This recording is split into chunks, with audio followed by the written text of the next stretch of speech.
Hey there everybody, welcome back to another one of my budgeting videos.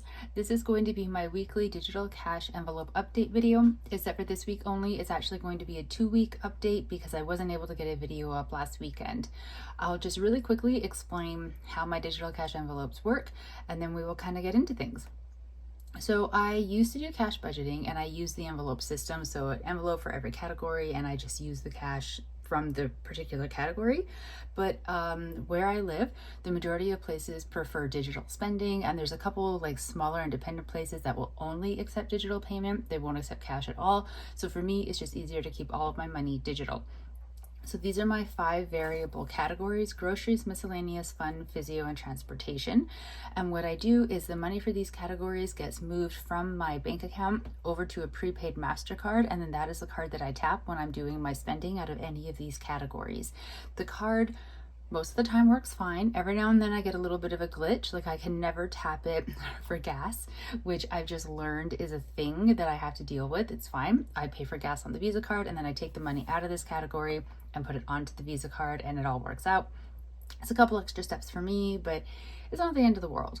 So they work fairly similar to actual envelopes with cash in them. The only difference is that they are in a lump sum amount of money on the prepaid MasterCard, because of course the card itself isn't going to be able to have different categories within it that I can choose from when spending, which means I need to keep track of the categories because I need to make sure that I don't, for example, overspend so much in groceries that when I go to get gas, I don't have enough money for gas because I've sucked the money out of the other categories.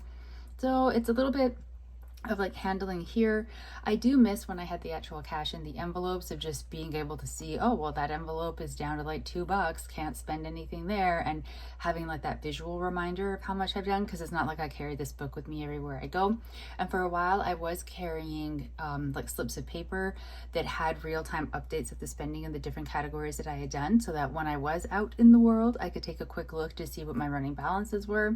But I dropped that a while ago because I just wasn't keeping them updated accurately enough, and I wasn't ever looking at them when I was out anyways. So now I go by my memory, which if you're new here, you will learn very quickly is horrible. So it's not the best system in terms of when I'm out and about being able to access and see the real-time numbers. I do sometimes, if I know I'm going to be going out shopping, take a quick picture of the book to have like whatever my current total in the different categories are, and then when I'm out shopping kind of reference to that. But I don't even do that consistently, so sometimes I end up going into a negative balance. But in my world, if I say go into a negative balance in groceries, I can pull from miscellaneous to help cover that negative balance. It's just as long as certain categories, mostly physio and transportation, aren't depleted, because they need their money. I mean, technically all the categories need their money, but those two very, very much need their money. So I need to be able to get gas for the car. I need to be able to pay for my physio appointments. So the other categories, I'm fine if they float money in amongst themselves to help cover each other, but I try not to do it too much. Having said that, for the past couple paychecks or so, I have been having to do that because my grocery category keeps going into the negative, and yeah, I'm trying to get out of that cycle. So where we left last time was way up here at March 9th. I had put in my bi-weekly deposits of money into the different categories.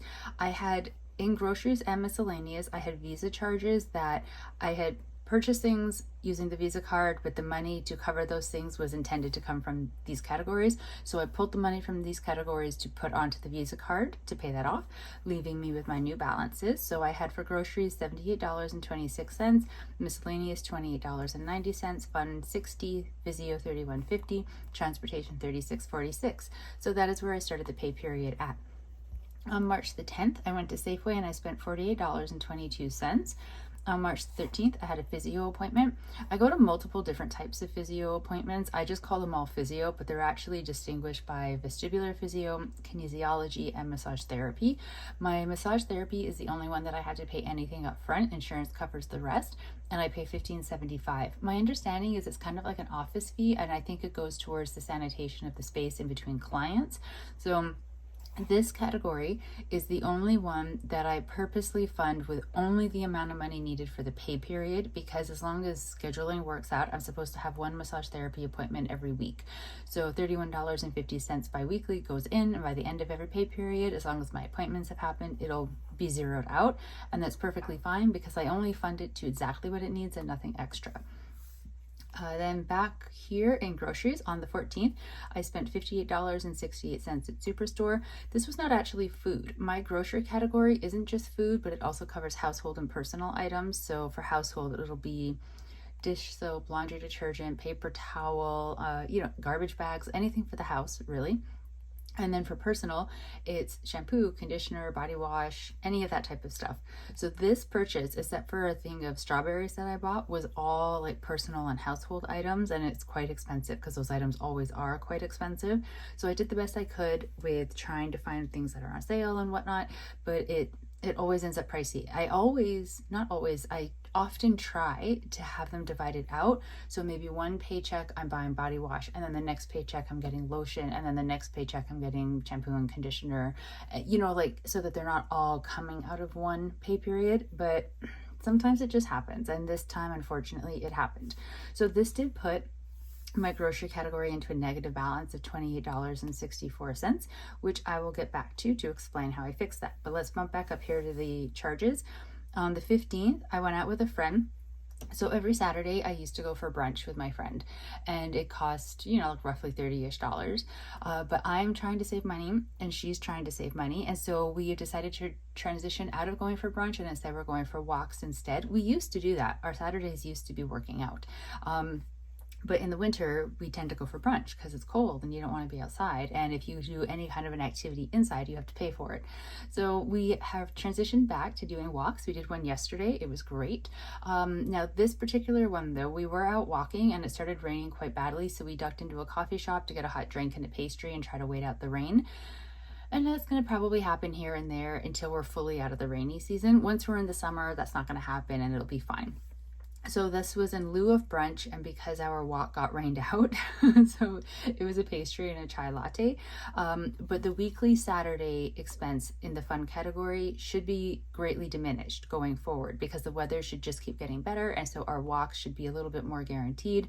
Yesterday, the place that we went to walk, it was somewhere where if it had started to rain, there was nowhere to duck in to get a coffee, to get shelter. We were just going to be stuck in the rain. So we were really prepared to be drenched, and then the weather turned out being beautiful. So you never know. But if we keep walking places where we can't easily get out of the walk and duck into cover and get a hot drink and a pastry, then we will definitely save our budgets a little bit. So that is from my Saturday rained out walk.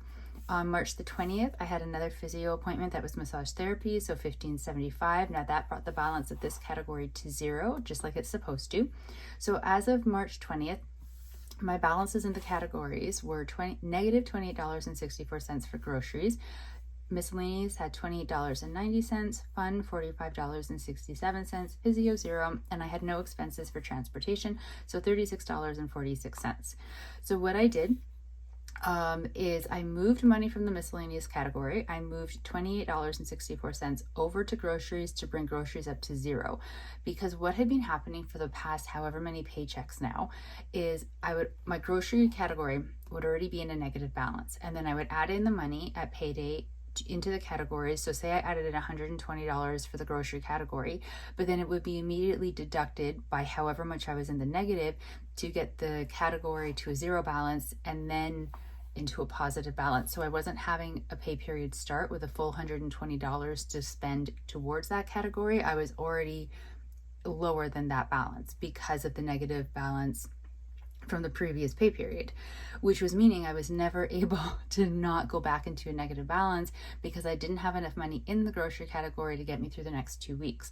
So I decided this time I had enough money in miscellaneous that I moved it over to be able to bring it fully to a zero balance, which means I can now start this current pay period that I'm in with the full balance in my grocery category of $120, because that's how much money I funded for this upcoming pay period into this category.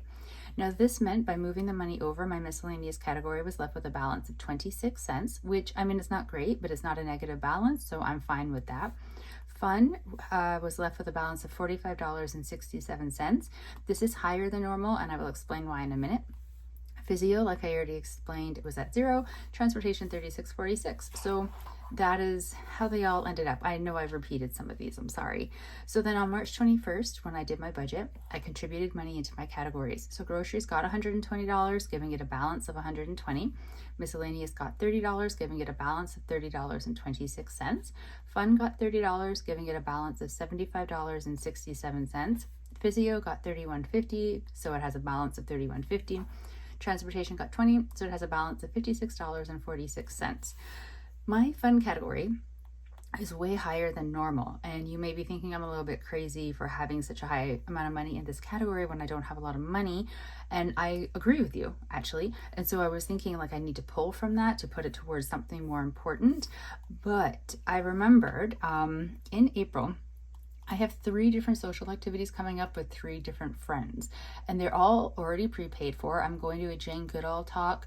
I'm going to a thing to learn how to make soap, and I'm going to a stand-up comedian show, Sarah Millican. She's so funny. But so they're all paid for. All the tickets are purchased. Everything in terms of the expenses for the actual activities themselves is done and paid for. But I don't know if any combination of the friends that I'm going with, because like I said, it's 3 different people for the 3 different activities, if any one of them is going to be like, hey, let's get a bite to eat beforehand, or let's grab like a drink afterwards and talk about it, or do you know what I mean, like want to like add on to the activity with a larger social activity around it. So I think what I'm going to do is leave the money in the fun category, sort of building it up in preparation for April. Now, if I don't end up going out and doing something extra on the days of those activities, and therefore I don't spend extra money in the fun category, great. But if I do, I am prepared, and I already have money sitting in there to cover it, because I had an activity, it was before Christmas time, I want to say in November, but it could have been December. I went with a friend and we were painting ceramic Christmas trees, and we paid for it in advance. It was like this really affordable activity. We were really excited for it. And then we got there and we found out there were all these hidden fees that we had no idea about, like absolutely no idea. So then it ended up being extra fees. I don't remember by how much anymore, but anything extra is a lot, because I had budgeted and paid for that activity thinking like I was all set to go, and then all of a sudden it became a way more expensive evening. Now, it was a completely fun evening and I don't regret doing it at all. I had a great time with my friend. I just wasn't prepared for the cost of it. And so this time I'm going to leave the extra money in the fun category, so that if there are extra, not charges with the activities, I don't believe there will be for those, but if there are extra charges for the evening in terms of like going for a bite to eat or something like that, I am prepared and my budget is prepared, and I'm not going to be pulling out my Visa card and cursing a little bit. So this is the update that I have so far for my digital cash envelopes. I have actually, because I did this originally all on Friday and today is Sunday, I've actually already done grocery shopping, and I did some miscellaneous shopping as well. So I've already, oh, and I also bought gas actually. So I've already done like quite a bit, but I haven't updated that yet because I just wanted to show you where it is at as of Friday, because those expenses or purchases, I suppose it should be, those purchases will get added on here, but then they'll be talked about in next week's update. So thank you so very much for following with me on my budgeting journey and my digital cash update envelopes. I really appreciate it. If you do any digital cash budgeting, I'd love to hear how you keep track of it, how that goes for you, because like right now it's going pretty well, but I have had times where I've really just messed it up quite a bit, partly because it's my inability to do math, I think. And sometimes I just sort of, something gets confused and I mess it up. I don't like doing this as a 2-week update, because when I was going back in and putting in expenses and whatnot, I do much better doing them weekly, because then I have a more solid memory of what the expense was for and figuring it all out. Because I do actually have some other expenses that went onto my credit card, that some of them might have been meant to go on here, but at the time when I was purchasing or paying for the things, I just wasn't sure like what my balance was on the prepaid MasterCard. So I was like, I'll use the Visa card and then I'll sort it out all later. And I'm still working on sorting it out. So I had, yeah, like I had like some charges that maybe should have gone on here. And if I had updated weekly like usual, I would have had a better idea of like, should this go from this category or should it not? What's happening? But as it is, they went onto the Visa card. I'm getting it all sorted. I'll talk a little bit more about that in the actual budgeting video. And yeah, I don't know. This is where we're at right now. So thank you so very much for following along. I think I already said that. I'm very sorry for repeating myself. I do that a lot, I know. I will talk to you all in the next video. Stay safe, everybody. Bye.